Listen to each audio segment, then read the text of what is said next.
How to use Cloud Code in Pycharm.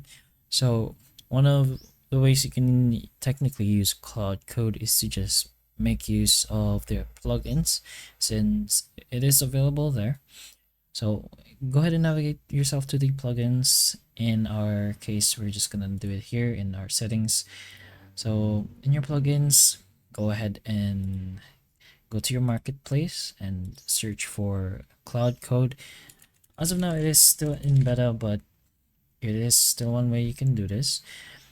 Now, you could choose from the available options. There's going to be Cloud Code Beta, Cloud Code Assistant Pro, and Cloud Code Plus, and Cloud Code Usage, Notifications, Reviewer. Actually, just go ahead and stick with the first option, which is this one, and it should be the official one. So go ahead and press uninstall, and you can read this if you'd like, but go ahead and press on accept. So it's going to be installed directly.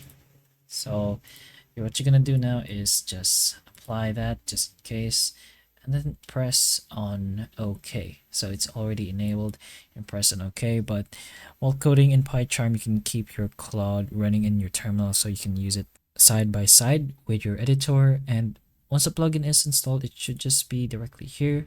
As you can see, the terminal is like this. It's a little weird sometimes, but this is pretty normal. You could fix that normally. But you can ask it to explain files, you could make it debug errors, you can refactor codes, or even generate new features. If you install the Cloud Code in a different plugin, you will get better integration, like maybe you can view code changes directly in the IDE, but the setup will turn Pycharm into somewhat an AI-assisted coding environment.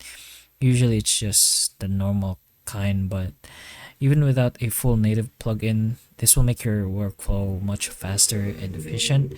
But that's pretty much it. You download it as a plugin and then you can use it in your Pycharm. So hopefully the information of this video can help you, and if it can, please like and subscribe for more videos like this, and that's all.